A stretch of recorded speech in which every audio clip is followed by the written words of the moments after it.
Hello everybody, SirMonkeySuit, Zappy here, back again with ReZero 1, episode 17, and in the last episode, we are heading back to the mansion, or the Roswell, sort of, the area, whatever the fuck it's called, with a bunch of sort of, like, merchant carriages and whatever, that Subaru bought so that you can get all the villagers out of there, because yeah, well, it's before shit hits the fan with all the witch cultists and all of that.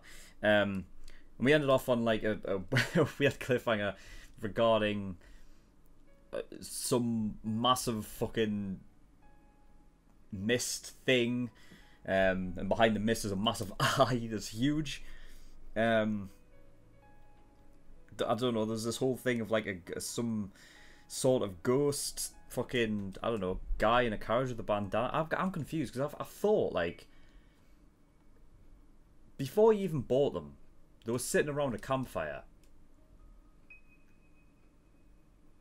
So were they not just looking at him and talking to him before? I don't know. Like, surely if that person wasn't there before, you would recognize, right? I don't know. It's strange. And then we had, like, obviously Subaru before that. He was like trying to enlist the help of all of the different Royal Selection girls. But none of them would help him because he just seems like an absolute maniac, you know. But he has learned a lesson, or at least I hope he has.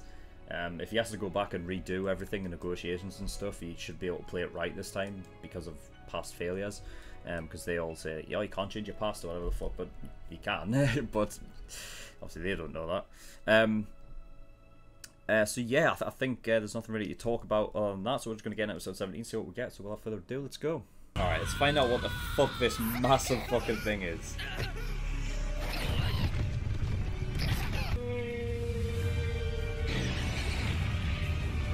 Why did it sound like a Chewbacca?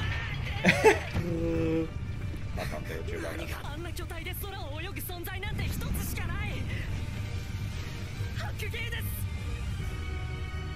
I feel like I've heard that somewhere. Have they talked about this thing before?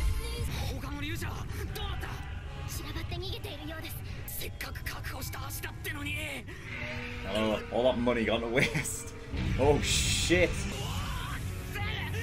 Oh.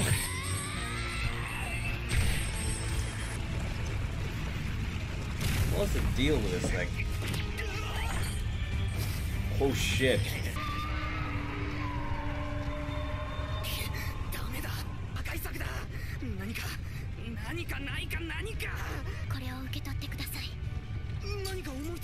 What's up?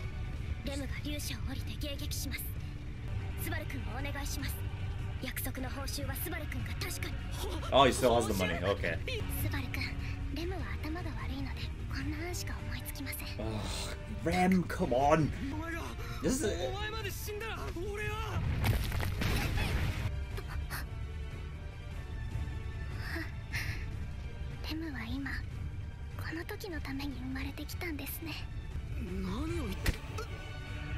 Oh, for fuck's sake.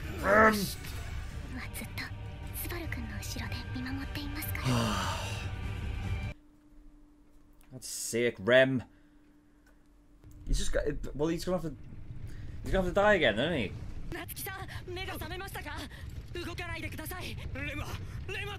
Gone.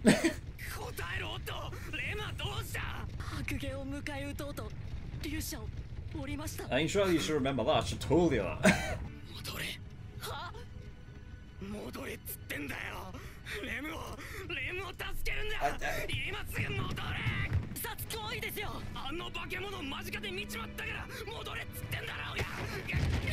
What does that mean?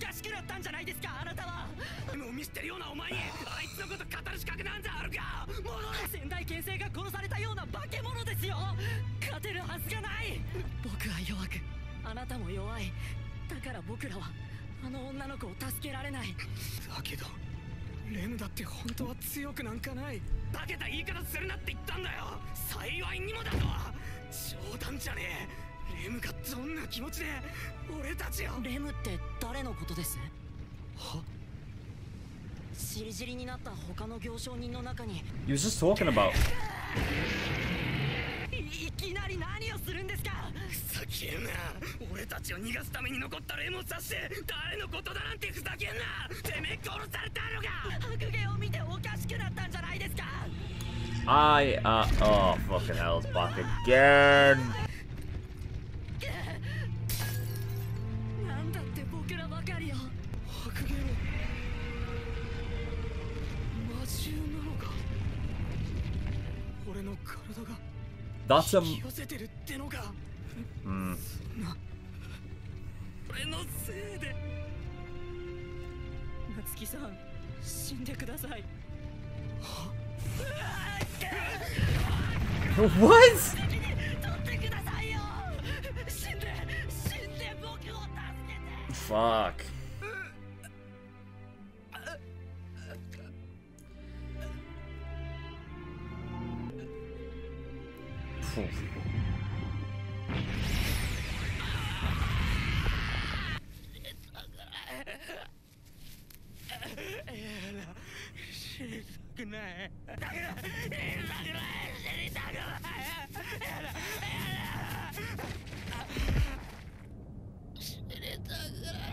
I mean, at this point, just whatever, right?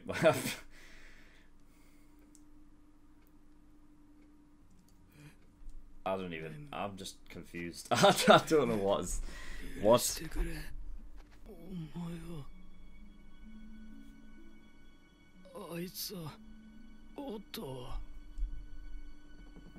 is that two swords bloody on there? Am I supposed to recognize those swords? Face is fucked up. There's the village. Oh, Petra.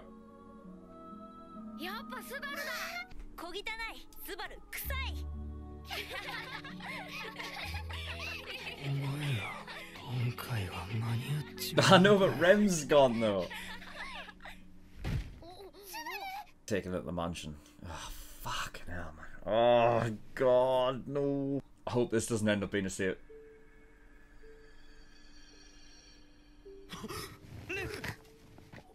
It's Ram. Fuck. それじゃあバルス、話を聞かせてもらうとするわ。ひどいありさまだったわ。俺の傷直してくれたのって。エミリア様よ。オートでエミリア様とバルスの間に何があったのか、ラムは聞いてないわ。セバルスがろくでもないことをしたんでしょ。辛辣だな。相応の評価だと思うけど。It is. レムが死んだ。俺が何にもできなくて。俺は霧の中に取り残され She doesn't know either, does she? それで She doesn't know. She doesn't even know who Rem is, does she? 誰のこと？お前の妹の名前だろ。レムだぞ。 So if I guess if the whale eats you, ラム then に妹なんていないわ。ふざけんな。レムがいなけりゃ。そのレムとかいう生き別れの妹の滑り込む隙間なんてないわ。冗談にもなってない。夢を見ているのはバルスの方でしょ。夢だと。ふざけるな。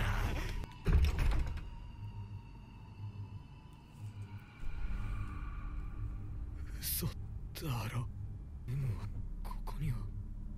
そんな人はこの部屋には最初からいなかったわ。逃げて逃げて逃げてしまえばいい。逃げてどうなる。 it's a shame you didn't take a picture with the phone. 勇気を貸してくれ、レム。 Because surely that wouldn't have affected that, right? どうして戻ってきたの？行こう。ここにいちゃいけない。何のために？ここじゃない場所ならどこでもいい。何のためかって聞かれたら、お前のためにって俺は答える。俺はお前のためにここに。 No, this isn't the right way to go about it, is 急 it? に戻ってきて傷だらけで心配までかけて。何日かすれば、いやでも俺が正しいんだってことがわかるさ。だから待ってよ、スバル。どうしちゃったの？スバルはそんなんじゃなかったじゃない。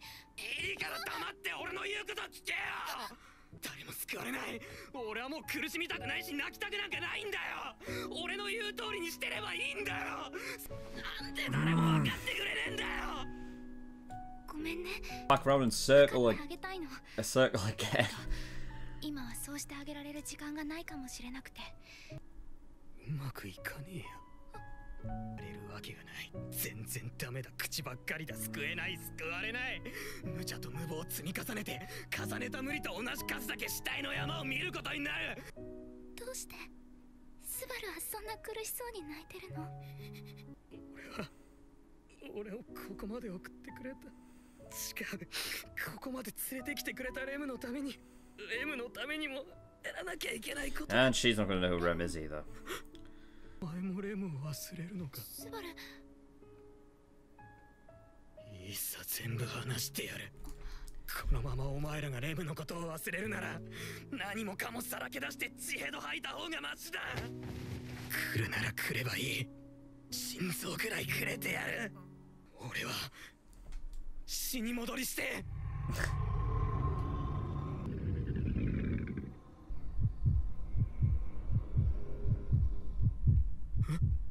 いうことだ。 Why did that? What? いつもなら It got hers instead. やめ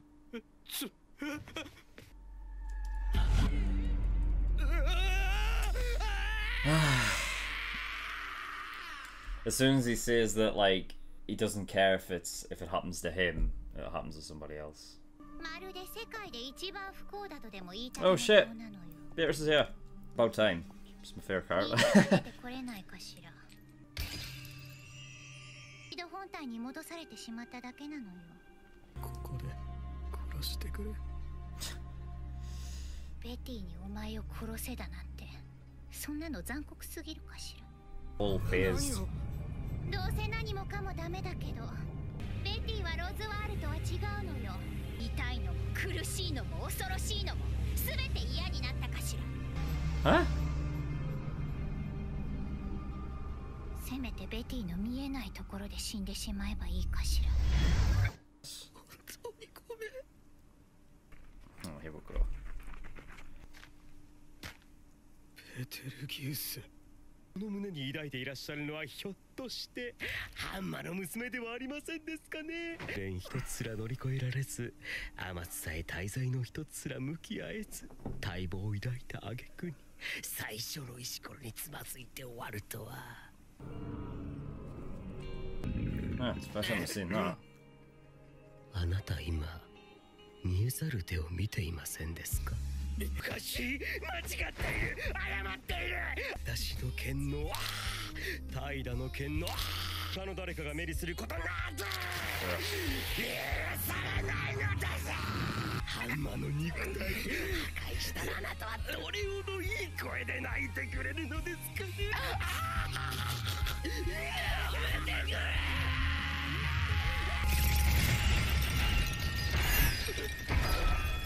僕の娘に何をしている？ゲロども。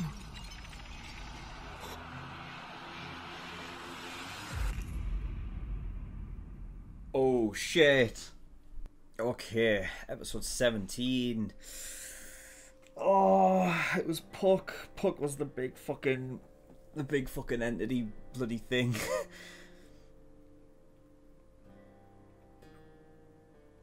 I mean, I don't think I ever would have got it because if I remember what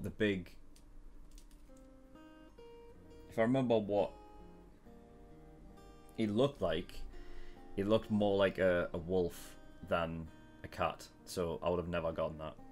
I would have never been able to put two and two together on that.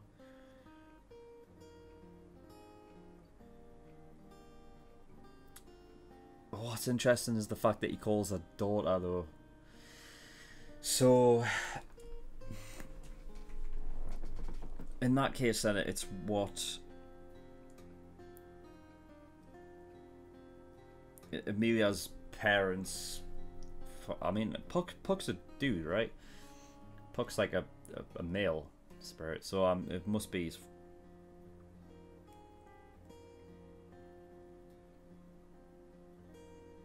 Must be Emilia's father, I guess. Damn. Alright, so from the beginning, so the white whale. It sounds familiar. I feel like they may have talked about it before. But like very briefly. They say that they talk about a lot of stories and legends and fucking shit like that in this show, so a lot of it just like gets mixed up and I don't know what to take seriously and what not to. And that's actually a thing. Oh, it's a Marbeast. So it was created by a witch then. It was summoned by a witch. Fuck. To be able to summon something like that huge, and with that like mad power, because if you get eaten by the whale, then you just cease to exist.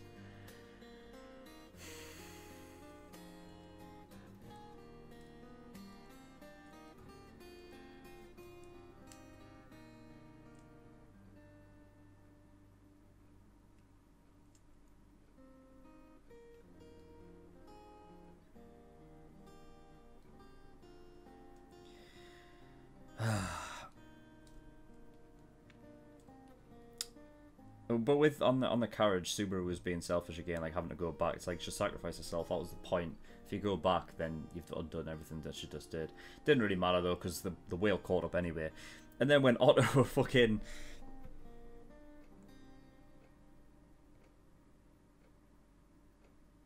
literally pushed him off the carriage.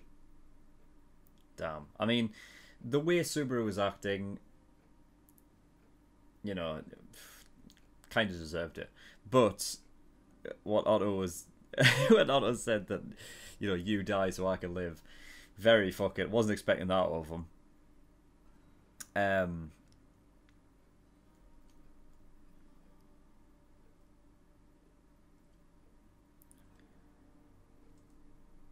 But when he pushed him off and then the wheel sort of like blew him away, and then it seemed like it was approaching on him again, and then it just wasn't there and it disappeared. Where the fuck did it go? The more of this kind of shit happens, the more I feel like he's just being played with. Like, even though it seems like he has choices because he can just go back and change things, I feel like he's still just put on a linear path. Like, because otherwise why wouldn't why would a whale that is a Marbeast not just take him out? Like, and I think it might have something to do. The reason why I think that is because I think if the whale eats you, right, and you cease to exist, then that would do something completely different than whether Subaru was to die or not. I'm not sure if it would work the same. If you cease to exist, then like it wouldn't count. I don't think it would count as dying. More like it would be something different. So therefore, he wouldn't be able to go back to a fucking save point. Which is why I feel like he's just being played with, and he feels like he's just being put on a linear path anyway, because something stopped that Marbeast from truly taking him out, you know? It was drawn to him, but it didn't do anything. You know what I mean? Why would a Marbeast just leave him there like that? Because it doesn't want Subaru to go. Because if he went out like that, then he wouldn't be able to continue on this almost like a game. You were saying before that what you think this is like, stop acting like this is a game kind of thing. It just very well could be. Like, the witch just having fucking fun. I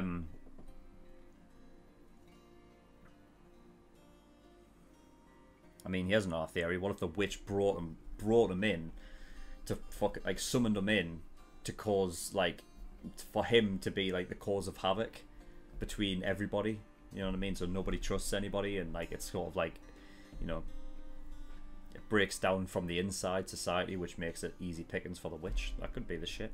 But I just feel like just because of that whole situation there that happened, I just feel like even though he has the illusion of choice, it might not even be that way, you know?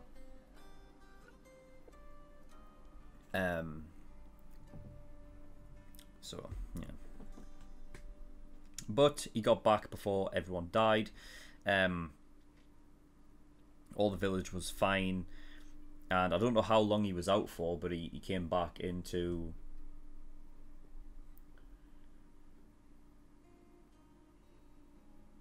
came back into the mansion. I don't know like what time we're at, what time.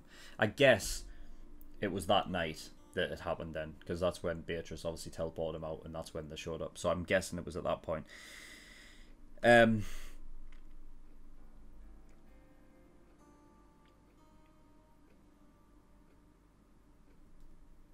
But it's interesting that the effects of like the Marbeast and stuff just don't affect Subaru because like it's both witches magic. So I guess anybody who is imbued with that sort of like magic, none of that shit affects. So it makes sense why Subaru, because I was asking myself for a second, like, wait a minute, well why wouldn't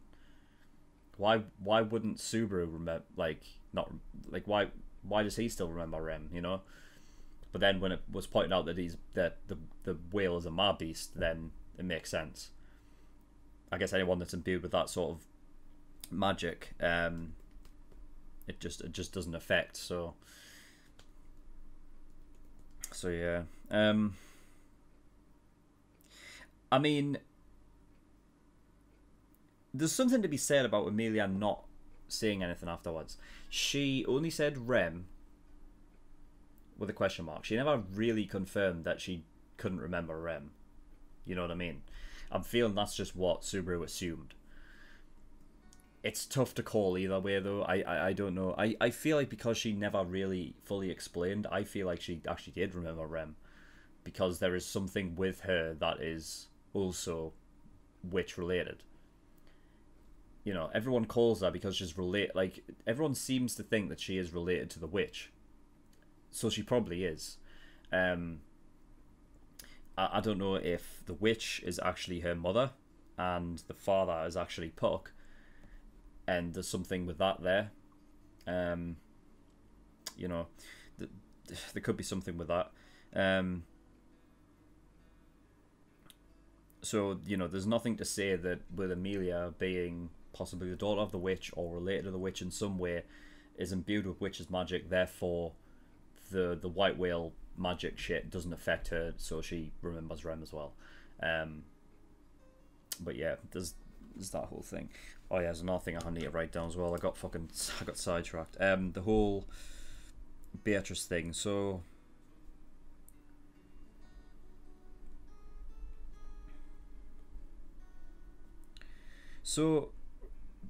Beatrice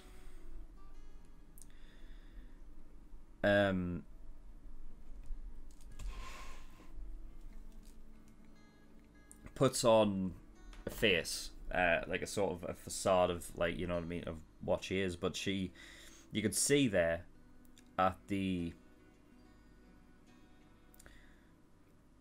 when she sent them through the portal and whatnot, she said basically, you know what I mean, that she's sick of all of it. I can't remember what she said exactly. She's just sick of all of this dying, go die, at least not in front of me kind of thing. She was down by the whole thing. She didn't like it. So, you know, and the fact that she clearly mentioned she's unlike Roswell in that regard, well, that tells you something about Roswell that we haven't really been told yet. Because we haven't been given a lot of Roswell. It's just been, you know what I mean? Because that's why I've always been suspicious of him, because he's just never around, and there's not a lot being said about him. So I thought he was purposefully being kept quiet for a reason. But it's nice to see Beatrice talk about Roswell like that. It's just like, no, I'm unlike him. Like, you know what I mean? I don't like this, which makes me believe what Roswell is okay with it then. Like, if he's all right with people just dying around him, he doesn't give a fuck. I don't know. But Beatrice did seem to act like she could sense something was happening. She was like, at least like, you know, I'll just try and protect the mansion.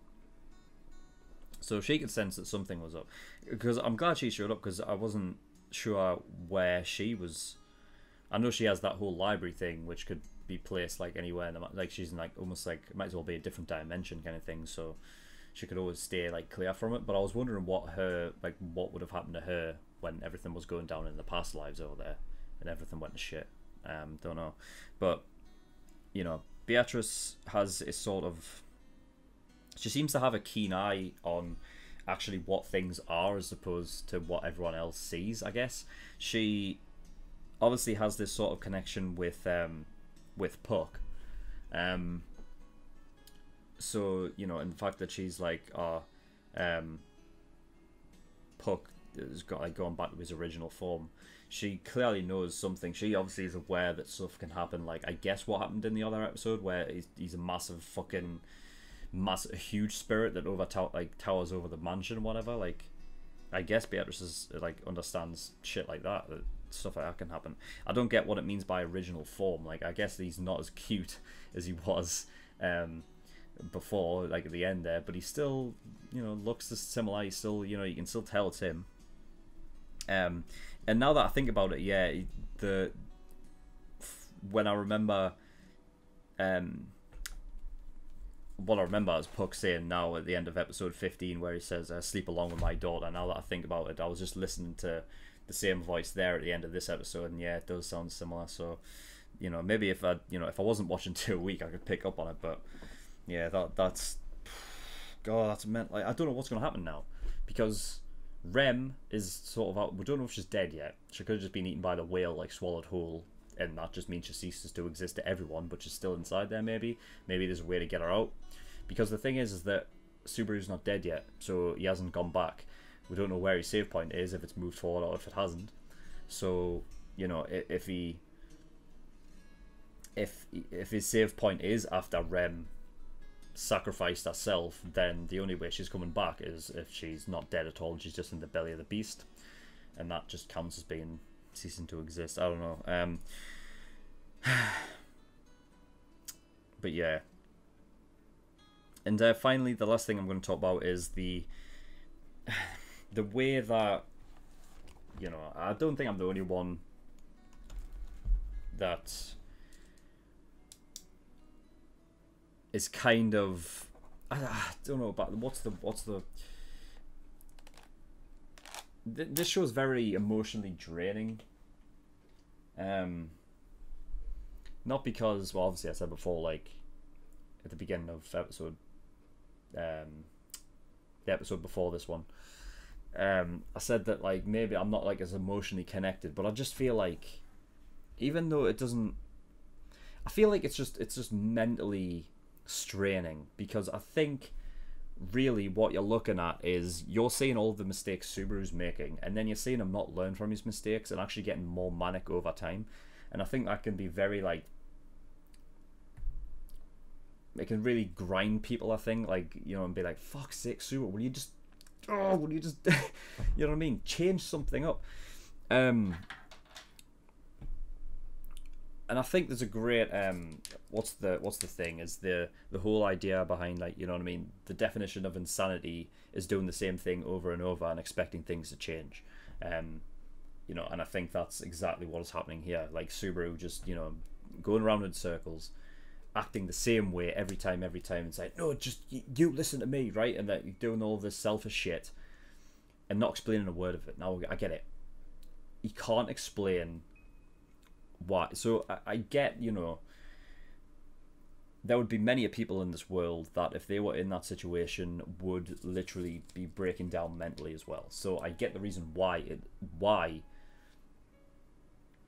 he is the way it is. It's definitely a more realistic approach to a non-logical situation you could think of. Like, you know, if you're put in a situation, that's how fucked up you probably would end up getting, because, you know, he's been thrust into a world that you just don't understand how the fucking physics or the laws work in that world. Like, you know, it would just fuck you up mentally. It's like, you know, anybody that's just left in like a black room, you know, like solitary confinement for, you know, 23 hours a day, you just go mental. And it's like, you know, just something as simple as just not allowing yourself to be, not allowing yourself to take in all of the sort of elements and whatnot. Like, just the absence of all of that makes you go insane. So that's like the complete fucking opposite end of the scale to what Subaru's going through, where shit is so unrealistic, and you're being, you know, you're looking at your friends and the people you care about die constantly in horrific ways. You're dying constantly, and you're feeling the pain every time. So I get the point that, like, well, you know, when he's like, no, I don't want to die. But there is a very much, there's a very,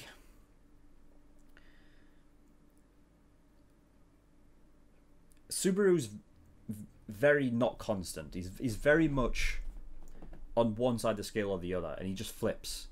He's like a schizophrenic. Like at one part, right, he'll just be like, he'll be solemn, but he will,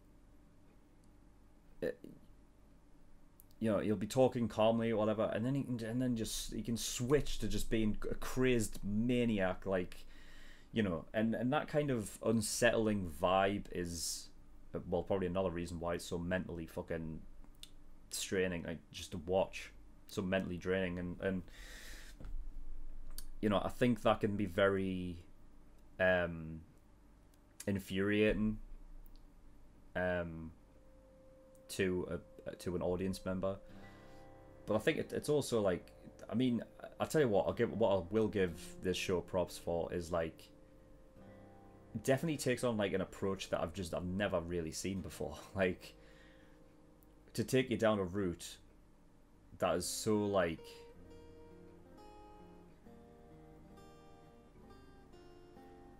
there is no happy ending in sight, and you're consistently going through like the same shit, patterns, but it just gets progressively worse and worse, and then like it just keeps going. You know what I mean? I feel like we're kind of, something might change next episode, considering the fact that now we know that Puck is that big thing, and Amelia is apparently his daughter, or that's what he refers to her too. So something might change in the next episode, but like, you know, back to that thing of the definition of insanity, things going over and I'm expecting things to change, just like episodes where you go back, you know, and you're kind of repeating the same stuff. Around like the first few episodes or whatever, I can't remember which episode it was exactly, but when something finally changed and we actually progressed the story forward, I remember specifically saying, fuck, I'm so fucking, like, honestly, I never thought I'd be so happy to see something different. And I feel like we're in that kind of period again here, from the last episodes from 2 weeks ago and these ones, and hopefully what on the, you know, switching over, because it is very, it's such a weird show, but I think what they've actually done is actually quite incredible, like the way they've written it.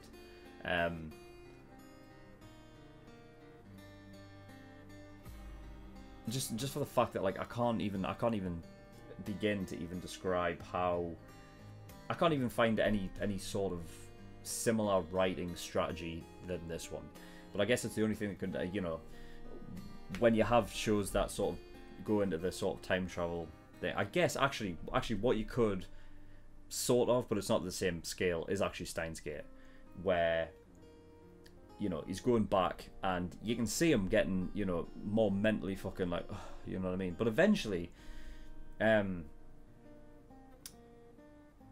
gets to a point where, or Ocarina gets to a point where he's, you know, where he's just like, you know what I mean? Oh, it doesn't even matter anymore. But he's not even, like, you know, to a fucking higher extent, Subaru just, it's gone down the route of just insanity almost, you know?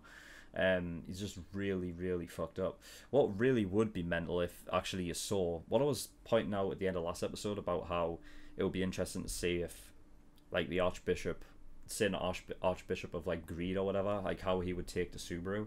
And what an interesting thing would be is what if all of the archbishops of the different sins were brought in the same way as Subaru was, and they were just put through all this shit, and that's what turned them crazy, and that's why they're there as these people now. Can you imagine? Fuck. But that's real tinfoil hat stuff. That's like getting into shit like, fuck, you just go deep and deep and deep into that shit. But fuck that. Yeah.